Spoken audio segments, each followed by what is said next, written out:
Good evening. We've got all kinds of beautiful clouds rolling through. I'm going to read us something new.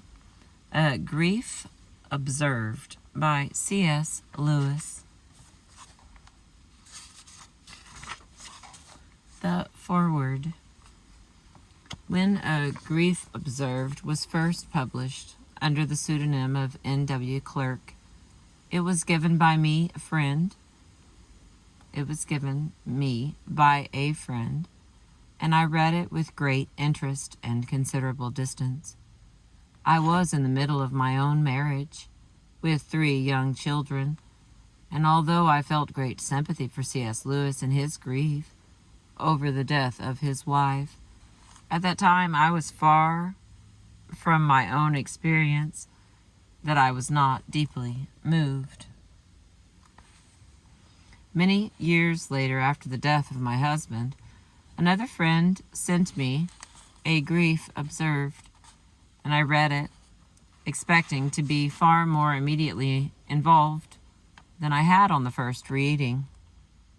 Parts of the book touched me deeply, but on the whole, my experience of grief and Lewis's were very different. For one thing, when C.S. Lewis married Joy Davidman, she was in the hospital. He knew that he was marrying a woman who was dying of cancer.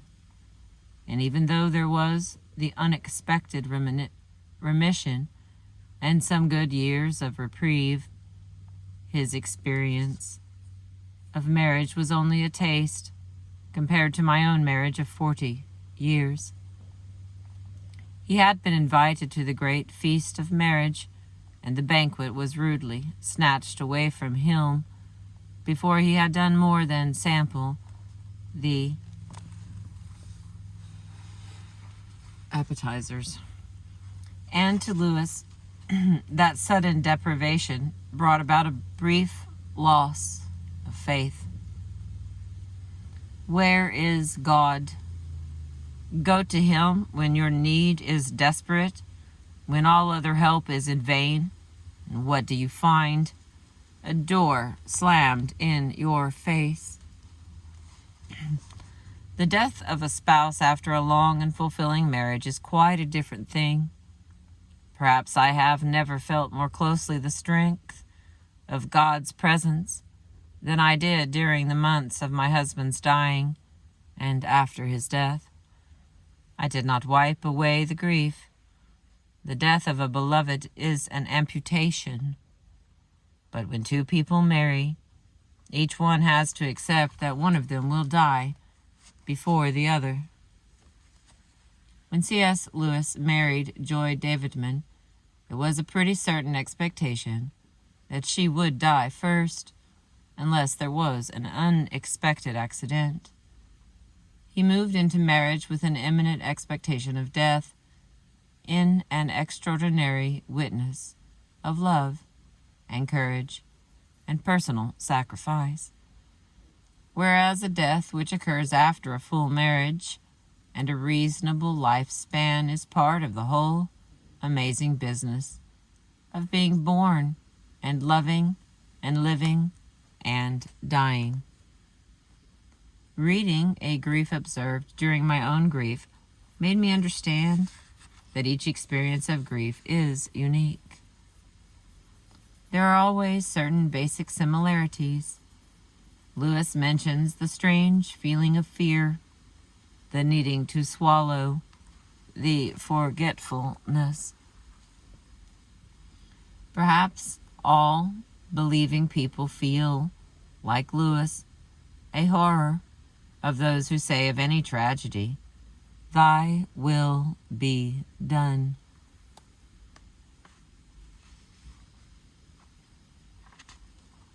As though a God of love never wills anything but good for us creatures.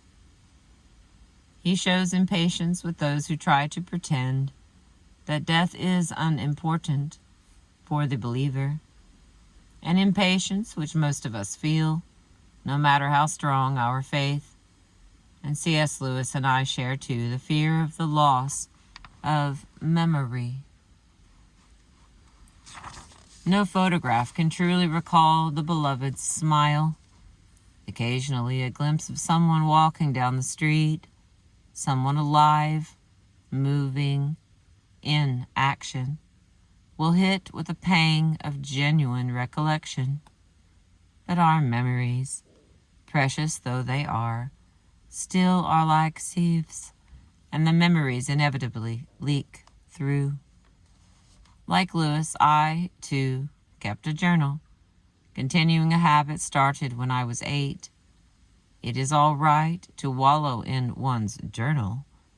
It is a way of getting rid of self-pity and self-indulgence and self-centeredness. What we work out in our journals, we do not take out on family and friends. I am grateful to Lewis for the honesty of his journal of grief, because it makes quite clear that the human being is allowed to grieve, that it is normal, that it is right to grieve, and the Christian is not denied this natural response to loss.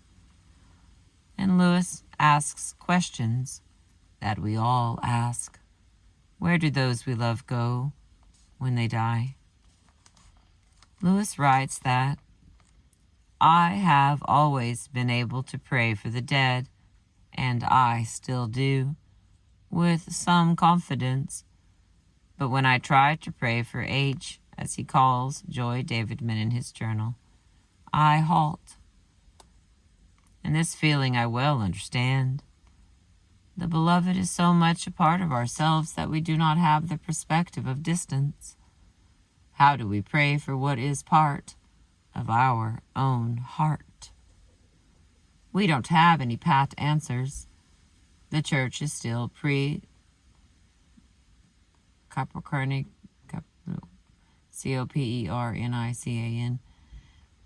in its attitude toward death.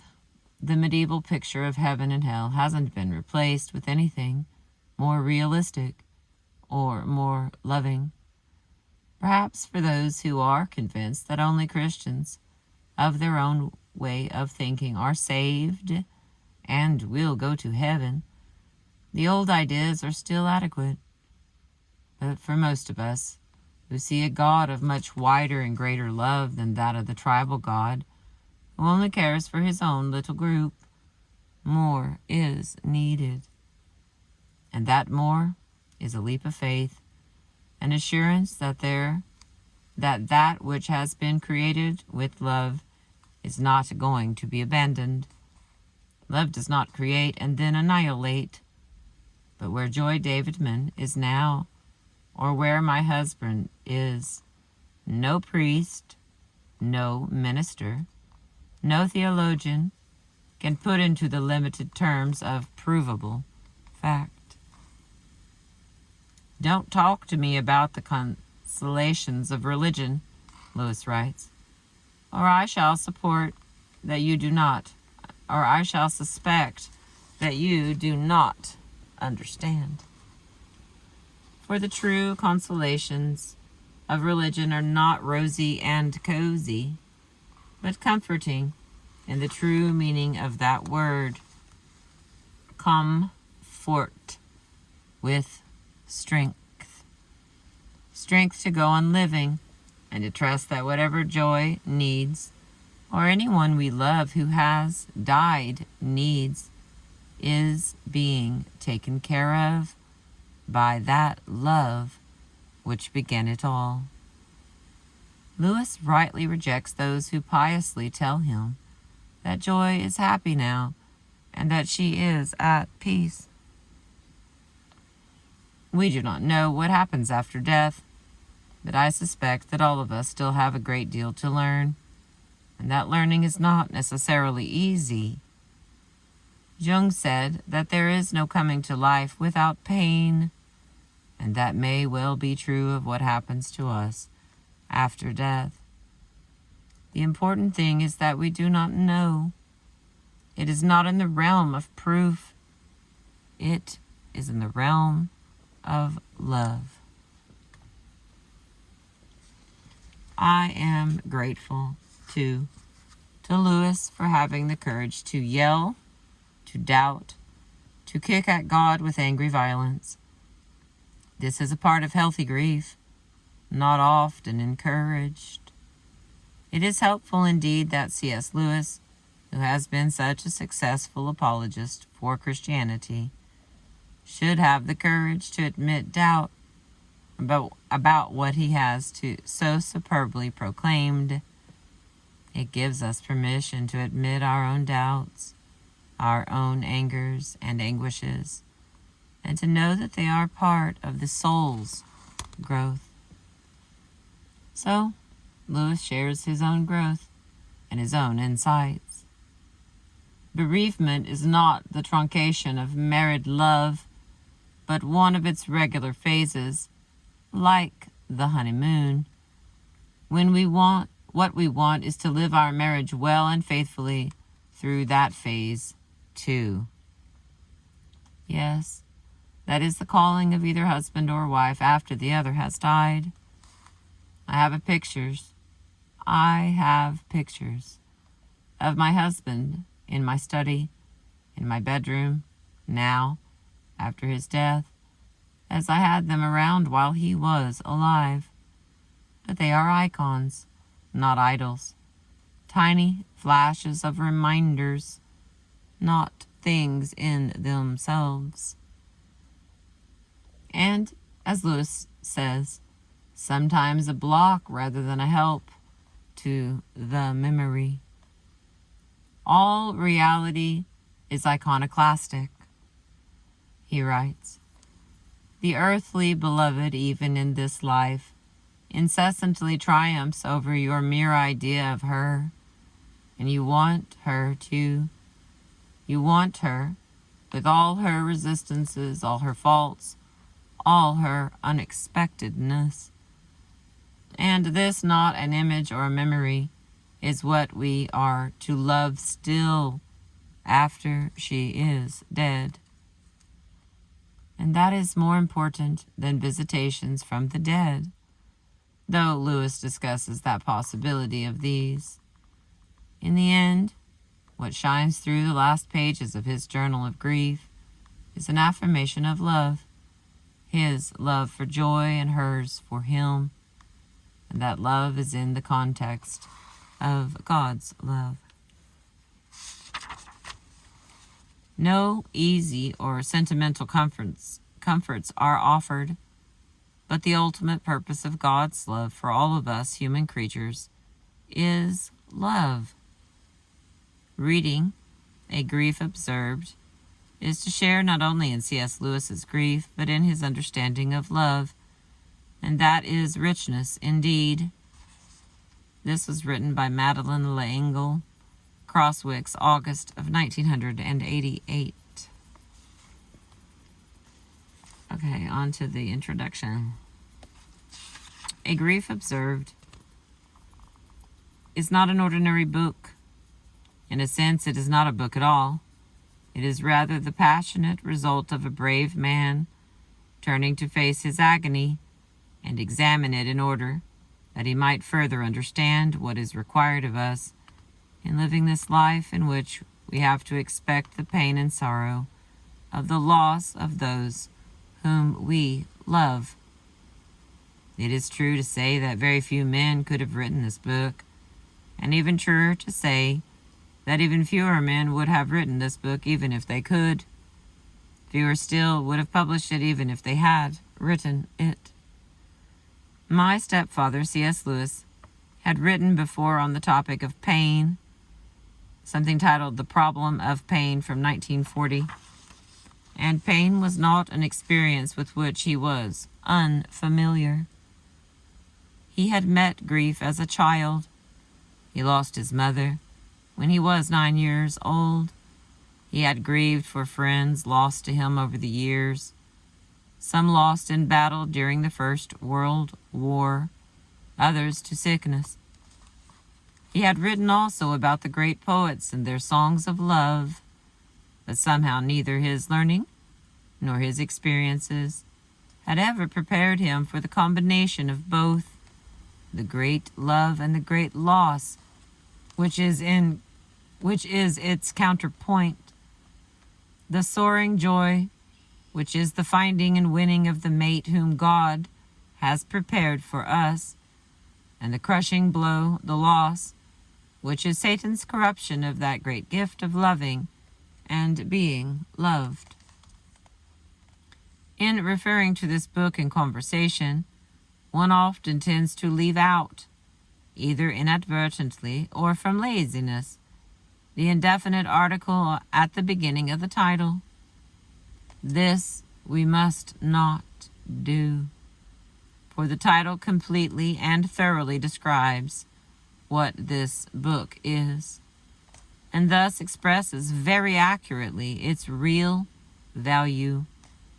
Anything entitled Grief Observed would have to be so general and non-specific as to be academic in its approach, and thus of little use to anyone approaching or experiencing bereavement.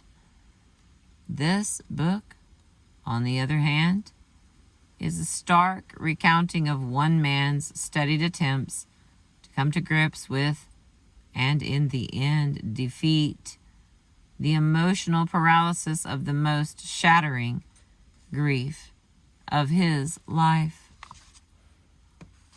What makes A Grief Observed even more remarkable is that the author was an exceptional man, and the woman whom he mourns an exceptional woman.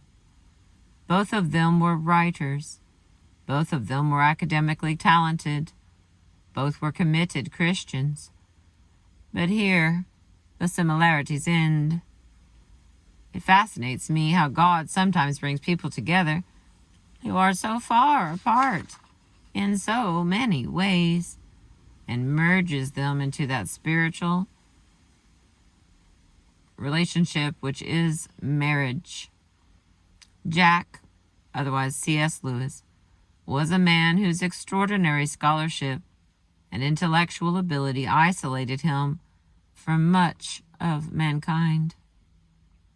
There were few people among his peers who could match him in debate or discussion, and those who could almost inevitably found themselves drawn to one another in a small, tight-knit group which became known as the Inklings, which has left us with a legacy of literature.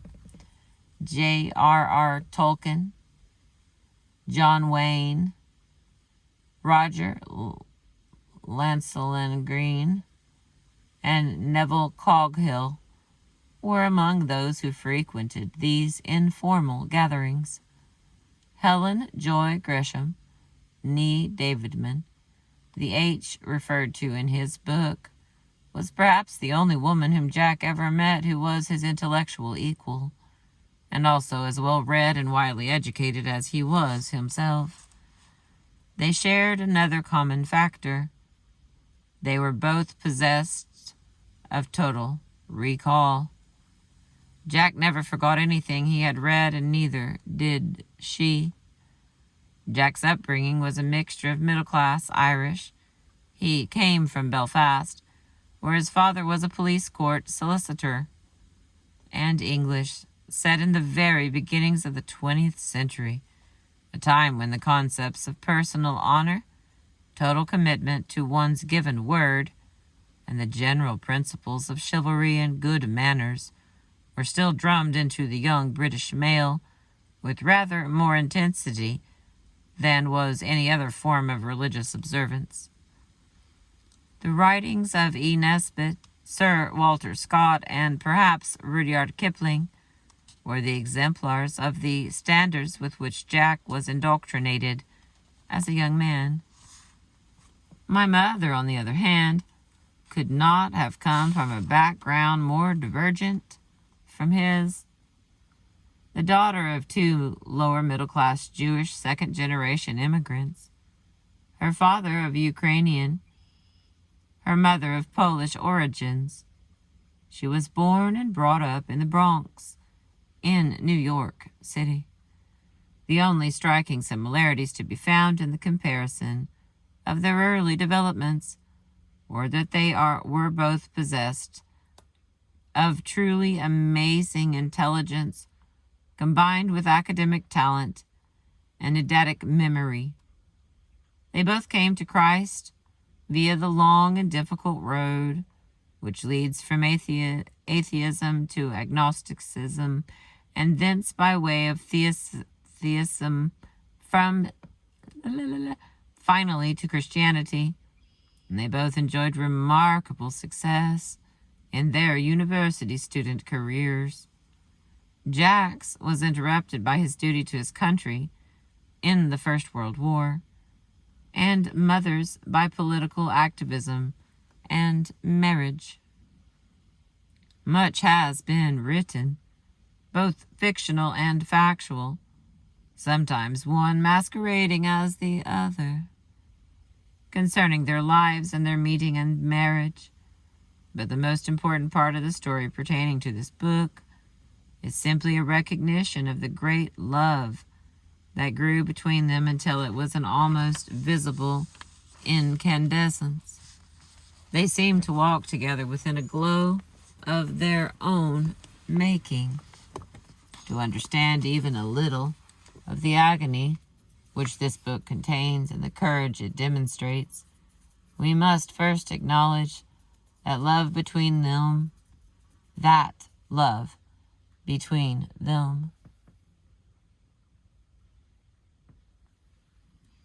As a child, I watched these two remarkable people come together, first as friends, then in an unusual progression, as husband and wife, and finally as lovers. I was part of the friendship. I was an adjunct to the marriage, but I stood aside from the love. By that I do not mean that I was in any way deliberately excluded, but rather that their love was something of which I could not and should not be a part. Even then, in my early teens years, I stood aside and watched the love grow between these two, and was able to be happy for them.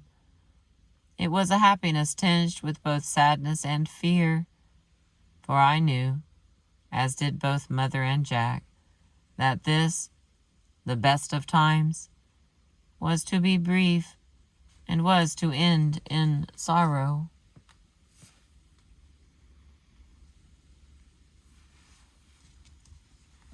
I had yet to learn that all human relationships end in pain.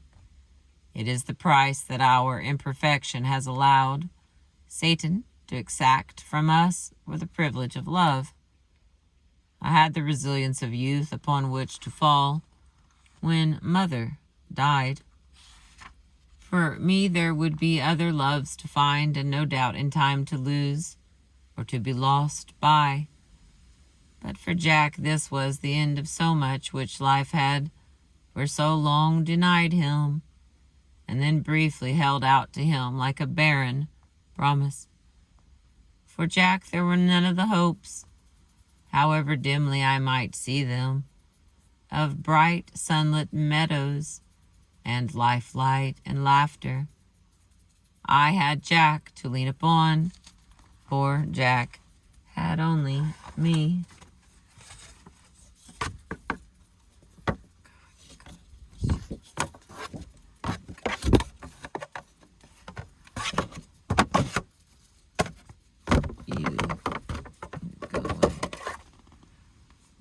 Sorry about that. I wasn't thinking. I was tired of the fly. Whew. Okay, here we go. Whew. I have always wanted the opportunity to explain one small thing that is in this book and which displays a misunderstanding. Jack refers to the fact that if he mentioned Mother, I would always seem to be embarrassed, as if he had said something obscene. He did not understand, which was very unusual for him. I was 14 when Mother died, and the product of almost 7 years of British preparatory school indoctrination. The lesson I was most strongly taught throughout that time was that the most shameful thing that could happen to me would be to be reduced to tears in public. British boys don't cry, but I knew that if Jack talked to me about Mother, I would weep uncontrollably, and worse still, so would he. This was the source of my embarrassment. It took me almost 30 years to learn how to cry without feeling ashamed. This book is a man emotionally naked in his own Gethsemane. It tells of the agony and the emptiness of a grief such as few of us have to bear. For the greater the love, the greater the grief, and the stronger the faith, the more savagely will Satan storm its fortress. When Jack was racked with the emotional pain of his bereavement, he also suffered the mental anguish resulting from 3 years of living in constant fear, the physical agony of osteoporosis and other ailments, and the sheer exhaustion of spending those last few weeks in constant caring for his dying wife. His mind stretched to some unimaginable tension far beyond anything a lesser man could bear. He turned to writing down his thoughts and his reactions to them in order to try to make some sense of the whirling chaos that was assaulting his mind. At the time that he was writing them, he did not intend that these effusions were to be published, but on reading through them some time later, he felt that they might well be of some help to others who were similarly afflicted with the turmoil of thought and feeling which grief forces upon us. This book was first published under the pseudonym of N.W. Clerk. In its stark honesty and unadorned simplicity, the book has a power which is rare. It is the power of unabashed truth. To fully appreciate the depths of his grief, I think it is important to understand a little more of the circumstances of Jack and Mother's initial meeting and relationship. My mother and father, novelist W.L. Grisham, were both highly intelligent and talented people, and in their marriage there were many conflicts and difficulties. Mother was brought up an atheist and became a communist.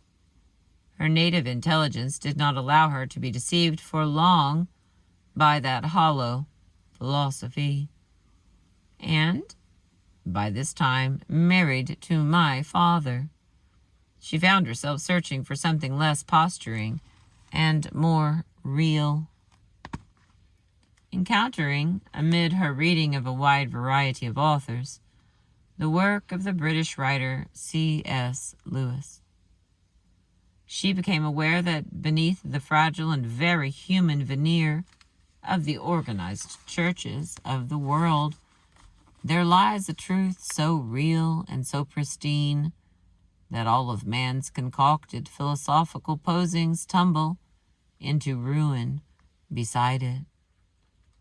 She became aware also that here was a mind of hitherto unparalleled clarity. As all new believers do, she had questions, and so she wrote to him.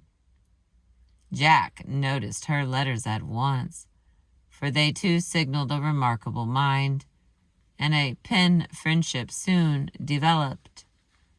In 1952, Mother was working on a book about the 10 Commandments called Smoke on the Mountain, Westminster Press, 1953, and while convalescing from a serious illness, journeyed to England determined to discuss the book with C.S. Lewis. His friendship and advice were unstinting, as were those of his brother, W.H. Lewis, an historian and himself a writer of no mean ability. On her return to America, mother, now a complete Anglophile, discovered that her marriage to my father was over, and following the divorce she fled to England with myself and my brother. We lived for a while in London, and although letters were exchanged, Jack was not a visitor to our home.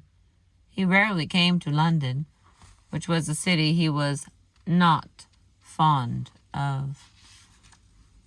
And mother and he were merely intellectual friends at this time, though in common with many other people, we were the recipients of considerable financial assistance from his special charity fund. Mother found London a depressing place to live and wanted to be near her circle of friends in Oxford, which included Jack, his brother, Warney, and such people as Kay and Austin Ferrer. I think it is too simple and too supposititious to say that her only motive for moving was to be near Jack, but it was certainly a contributory factor. Our short time in Headington, just outside Oxford, seemed to be the beginning of so much that could have been wonderful. Our home was visited frequently by good friends, and was the scene of many lively intellectual debates. It was also during this time that the relationship between Jack and mother began to redefine itself. I think that Jack resisted the deep emotional attachment to my mother, which he began to be aware of, largely because it was something which he mistakenly thought was alien to his nature. Their friendship on a platonic level was convenient and caused no ripples on the placid surface of his existence.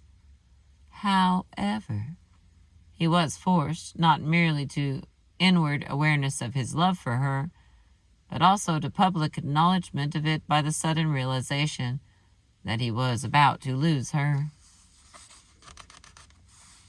It almost seemed cruel that her death was delayed long enough for him to grow to love her so completely that she filled his world as the greatest gift that God had ever given him. And then she died and left him alone in a place that her presence in his life had created for him. What many of us discover in this outpouring of anguish is that we know exactly what he is talking about. Those of us who have walked this same path, or are walking it as we read this book, find that we are not after all as alone as we thought.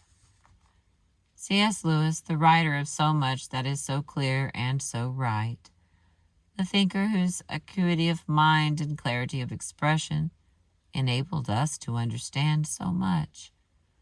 This strong and determined Christian, he too fell headlong into the vortex of whirling thoughts and feelings, and dizzily groped for support and guidance deep in the dark chasm of grief. How I wish that he had been blessed with just such a book as this. If we find no comfort in the world around us, and no solace when we cry to God, if it does nothing else for us, at least this book will help us to face our grief and to misunderstand a little less completely. For further reading, I recommend Jack, C.S. Lewis, and His Times by George Sayer from Harper & Row, 1988, Crossway Books, as the best available biography of C.S. Lewis, Lyle Dorset's biography of my mother, and God Came In, Macmillan, 1983, and also, somewhat immodestly perhaps for an inside viewpoint of our family life, my own book, Linton Lands, Macmillan, 1988, Harper, San Francisco, 1994, written by Douglas H. Grisham. All right, chapter 1, A Grief Observed. No one ever told me that grief felt so like fear.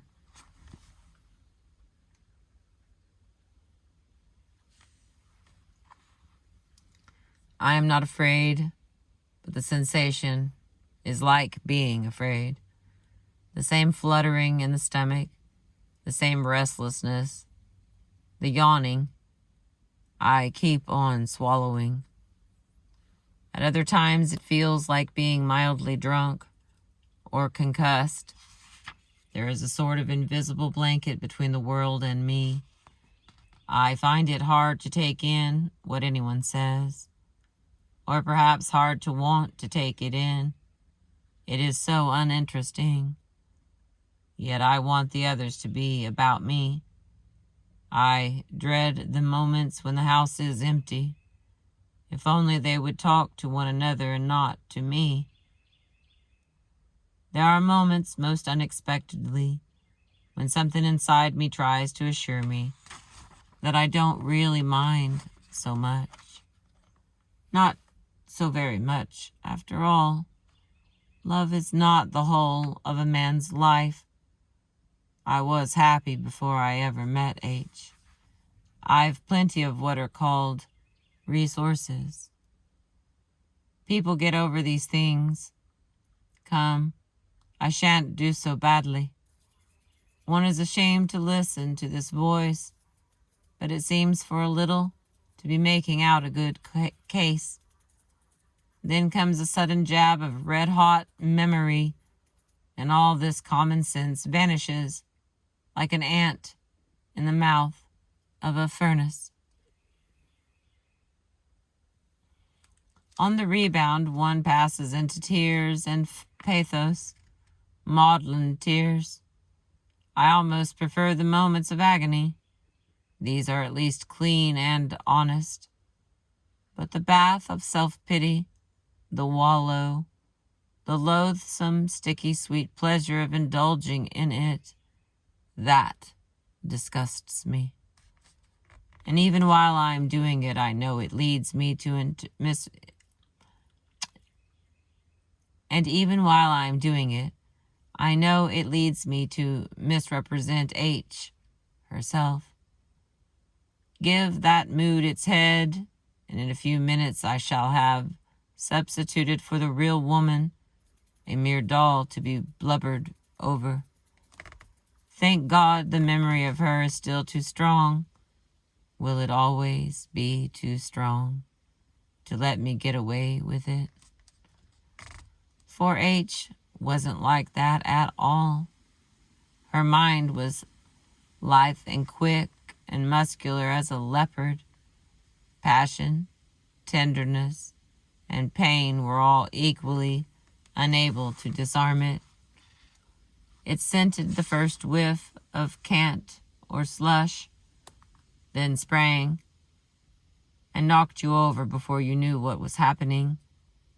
How many bubbles of mine she pricked. I soon learned not to talk rot to her unless I did it for the sheer pleasure. And there's another red-hot jab of being exposed and laughed at. I was never less silly than as H's lover. And no one ever told me about the laziness of grief, except at my job, where the machine seems to run on much as usual. I loathe the slightest effort. Not only writing, but even reading a letter is too much. Even shaving. What does it matter now whether my cheek is rough or smooth? What does it matter now whether my cheek is rough or smooth? They say an unhappy man wants distractions, something to take himself out of himself. Only as a dog-tired man wants an extra blanket on a cold night, he'd rather lie there shivering than get up and find one. It's easy to see why the lonely become untidy, finally, dirty, and disgusting.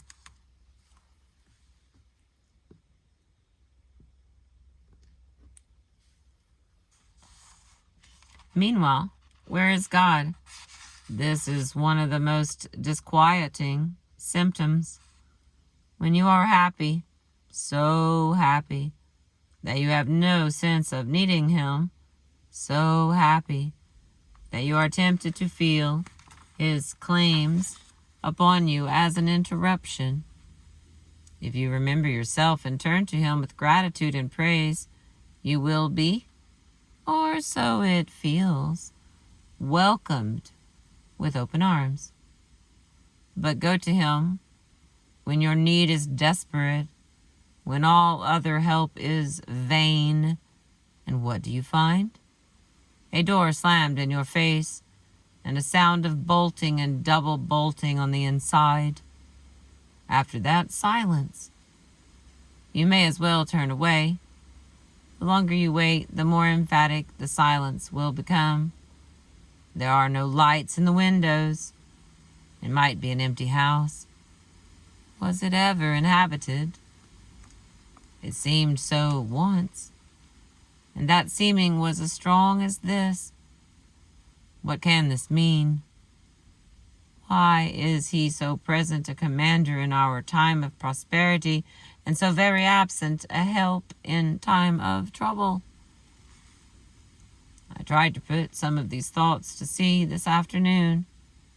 He reminded me that the same thing seems to have happened to Christ. Why hast thou forsaken me? I know. Does that make it easier to understand?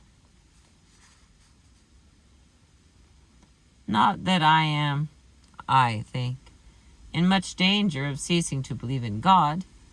The real danger is of coming to believe such dreadful things about Him.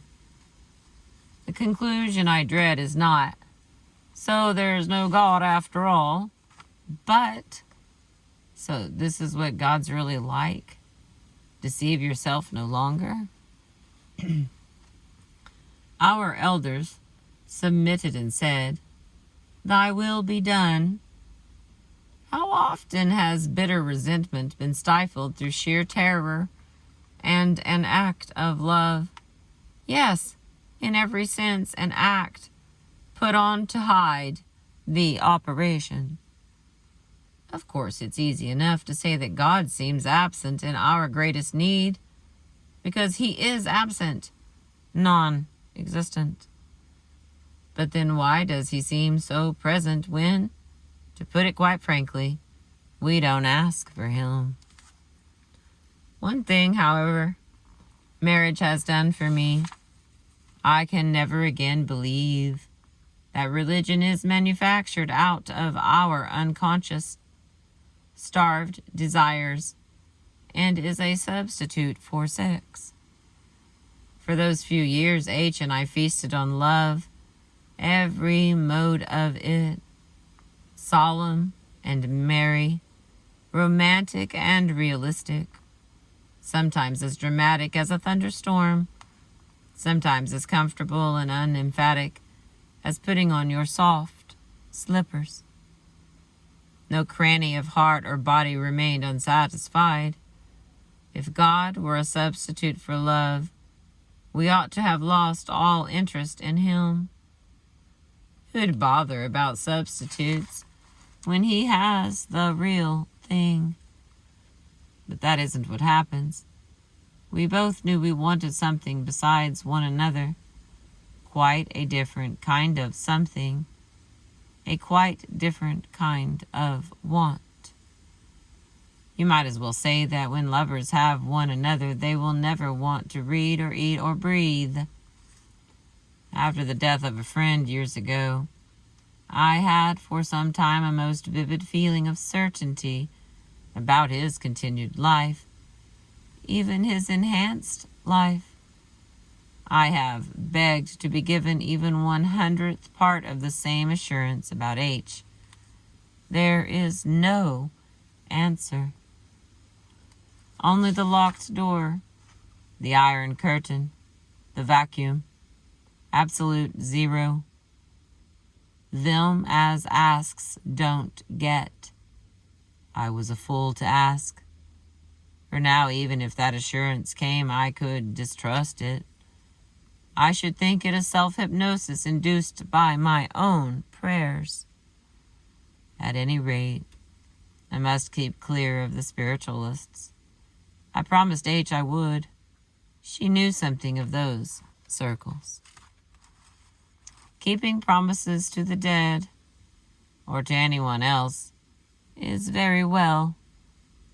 But I began to see that respect for the wishes of the dead is a trap.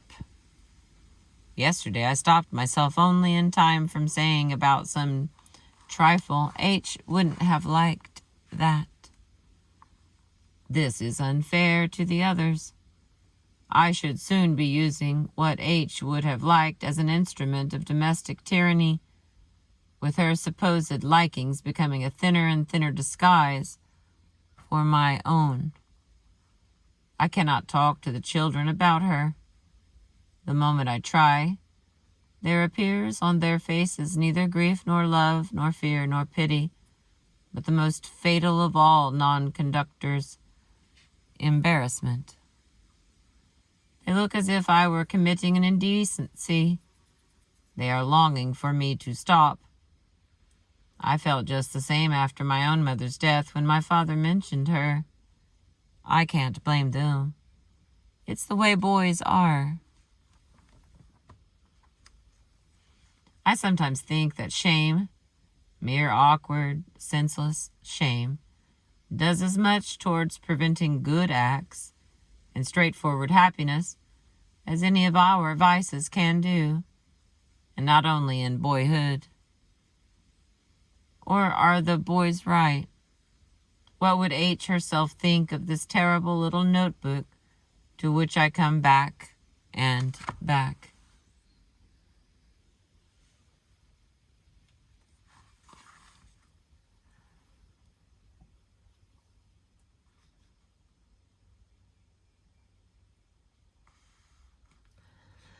Or are the boys right? What would H herself think of this terrible little notebook to which I come back and back? Are these jottings morbid?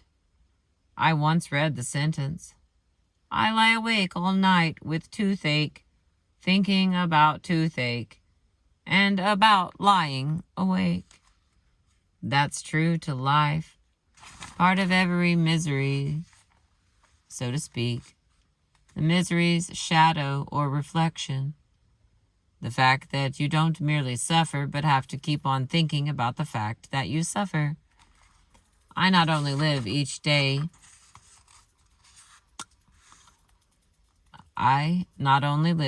endless day in grief, but live each day thinking about living each day in grief. Do these notes merely aggravate that side of it? Merely confirm the monotonous treadmill march of the mind round one subject? But what am I to do? I must have some drug, and reading isn't a strong enough drug now. By writing it all down? All? No. One thought in 100. I believe I get a little outside it. That's how I'll defend it to H.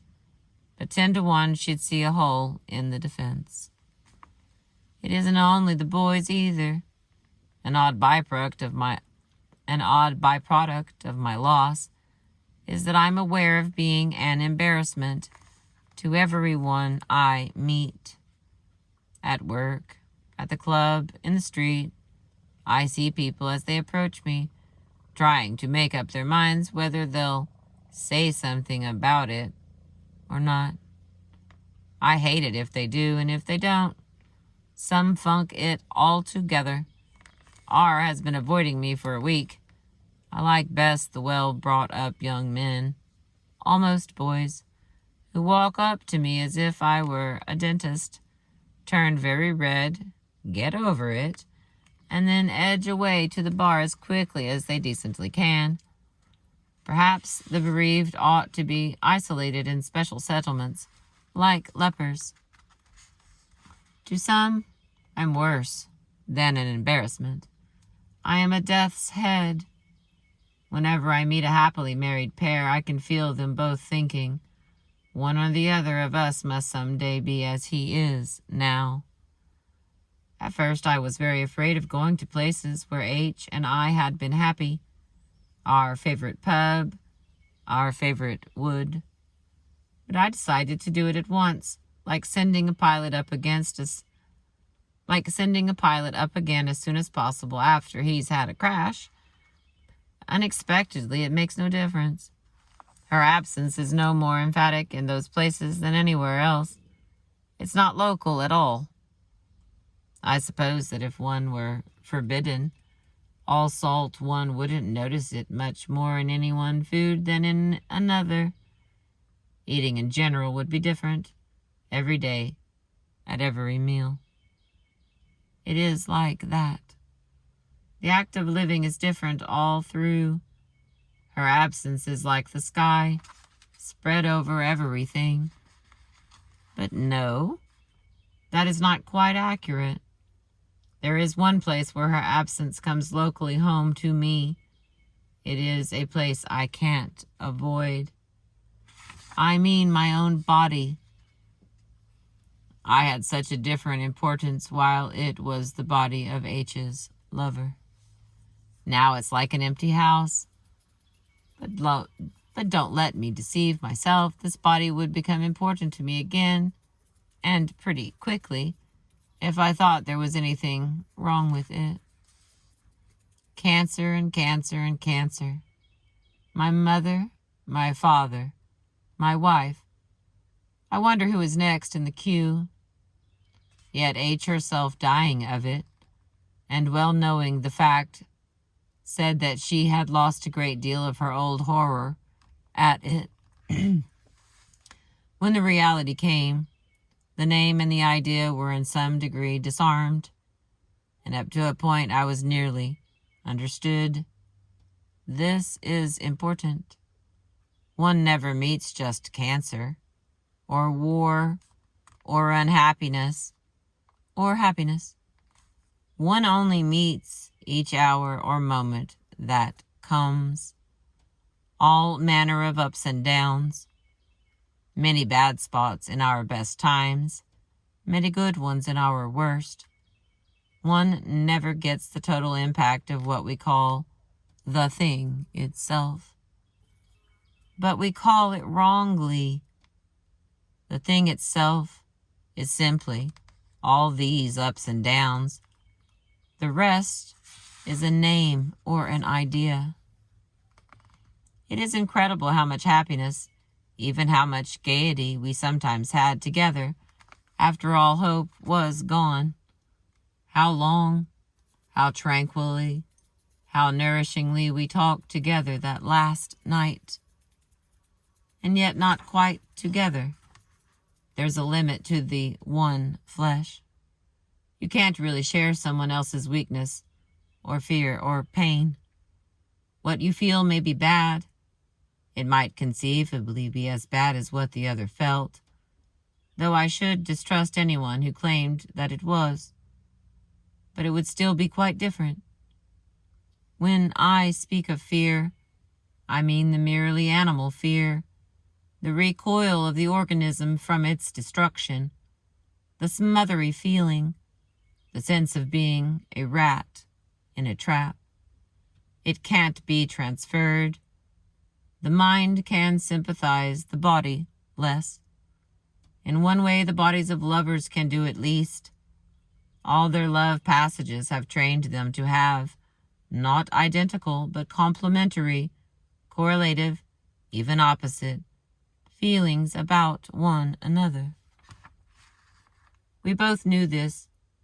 I had my miseries, not hers. She had hers, not mine. The end of hers would be the coming of age of mine. We were setting out on different roads. This cold truth, this terrible traffic regulation. You, madame, to the right, you, sir, to the left. Is just the beginning of the separation, which is death itself. I have 2 pages left, but I think it's going to die on us. So again, I'm reading A Grief Observed by C.S. Lewis. I'm going to keep reading until it cuts me off. I appreciate you. And this separation, I suppose, waits for all. I have been thinking of H and myself as peculiarly unfortunate in being torn apart. But presumably all lovers are. She once said to me, even if we both died at exactly the same moment, as we lie here side by side, it would be just as much a separation as the one you're so afraid of. Of course, she didn't know any more than I do, but she was near death, near enough to make a good shot. She used to quote, "Alone into the alone." She said it felt like that, and how immensely improbable that it should be otherwise. Time and space and body were the very things that brought us together, the telephone wires by which we communicated.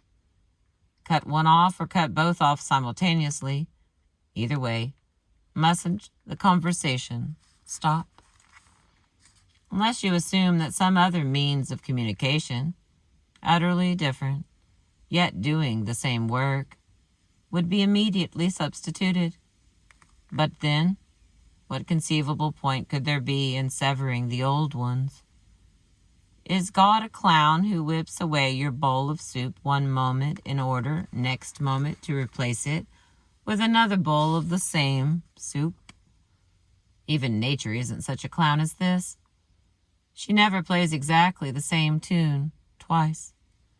It is hard to have patience with people who say, "There is no death," or "Death doesn't matter." There is death, and whatever is matters, and whatever happens has consequences, and it and there are irrevocable and irreversible. You might as well say that birth doesn't matter. I look up at the night sky. Is anything more certain than that in all those vast times and spaces, if I were allowed to search them, I should nowhere find her face, her voice, her touch? She died. She is dead. Is the word so difficult to learn? I have no photograph of her that is any good. I cannot even see her face distinctly in my imagination. Yet the odd face of some stranger seen in a crowd this morning may come before me in a vivid perfection the moment I close my eyes tonight. No doubt the explanation is simple enough. We have seen the faces of those we know best so variously, from so many angles, in so many lights, with so many expressions, waking, sleeping, laughing, crying, eating, talking, thinking, that all the impressions crowd into our memory together and cancel out into a mere blur. But her voice is still vivid, the remembered voice that can turn me at any moment to a whimpering child. We will continue with chapter 2.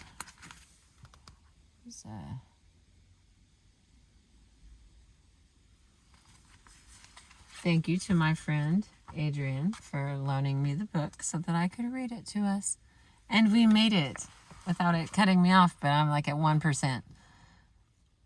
I appreciate, hey, remember to like, follow, and subscribe. I appreciate you.